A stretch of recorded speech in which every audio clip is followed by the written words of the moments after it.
The Galactic Institute of Interstellar Learning had seen its share of unusual students, but none were quite like Ethan Grant, a human from Earth. When Ethan entered the classroom on his first day, the diverse array of alien students eyed him with skepticism. Whispers in over a dozen alien dialects filled the air as students exchanged theories on how a Deathworlder could have survived long enough to attend the galaxy's most prestigious school. It only took a few hours for Ethan to shatter their expectations. During the first lesson on gravitational manipulation and body control, students practiced moving in low-gravity conditions with cautious, calculated movements. Most hovered awkwardly, flailing as they tried to control their balance. Ethan, however, glanced around, cracked his knuckles, and did what humans do best. He adapted.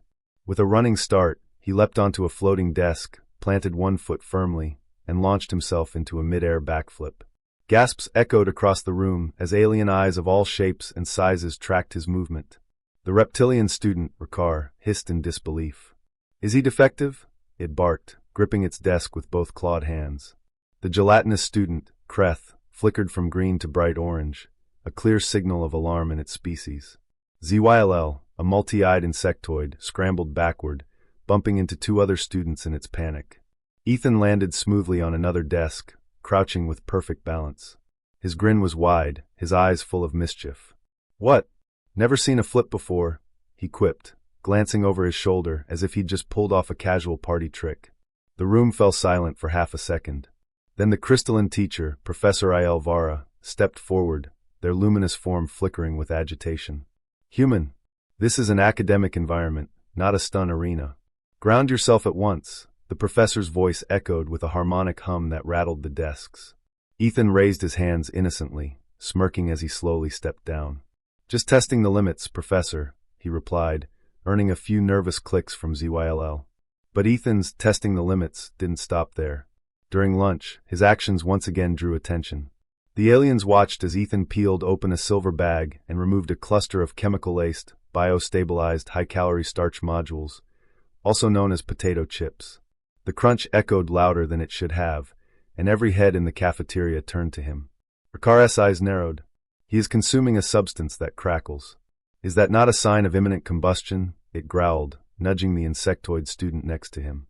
"Nope," Ethan said casually, popping another chip into his mouth. "It's just crunchy food." To demonstrate, he crushed another chip with deliberate slowness, letting the sharp crack echo ominously. Kreth immediately lost cohesion, its gelatinous body flattening into a puddle on the floor. ZYLL clicked its mandibles in sheer confusion, while one of the aquatic students floated to the far side of the cafeteria. By the end of lunch, rumors had spread that humans willingly ingested explosive sustenance as a form of entertainment. But it was the next day during physical education that Ethan truly became a legend. The activity was controlled motion spheres, a training exercise where students had to guide large, floating spheres through an obstacle course. The spheres moved with sluggish, deliberate motions as most students pushed them gently to avoid loss of control. Ethan, however, glanced around, rolled his shoulders, and did something unthinkable. He punched the sphere. With a sharp thud, the motion sphere rocketed forward at double speed, narrowly missing Ricard, who flattened himself against a wall in terror. "He's turned it into a projectile," Ricard hissed. The gelatinous Kreth, still traumatized from the chip incident, immediately splattered onto the ground. The teacher, Professor Vara, flickered furiously, their body emitting red pulses of anger. "Human, you will cease this reckless behavior immediately," Vara boomed, their voice resonating with crystalline vibrations. Ethan grinned and raised both hands like he'd been caught red-handed. "Hey, it worked, didn't it? Got it through the whole course in one shot." After that, things spiraled. The phrase human efficiency became a running joke in the class, but it was also whispered with equal parts fear and admiration. The reptilian Ricard, once a skeptic, later asked Ethan to teach him the art of impact manipulation, which turned into an impromptu lesson in human baseball swings. Kreth eventually requested a taste of a crunchy biostabilized starch module, but later regretted it when its gelatinous form briefly hardened in response. Over time, Ethan's daring acts stopped being seen as reckless and started being viewed as something else entirely: boldness. Alien students marveled at how a human could look at a situation, see all its risks, and still go through with it. They began to understand that humans weren't fearless because they were unaware of danger. They were fearless because they understood it and still moved forward. One day, after another daring stunt where Ethan climbed the side of the zero-gravity training wall, without his gravity boots on, ZYL asked, "Do humans have no survival instincts at all?" Ethan wiped sweat from his brow, laughing as he dropped to the ground. "Oh, we do," he said with a grin.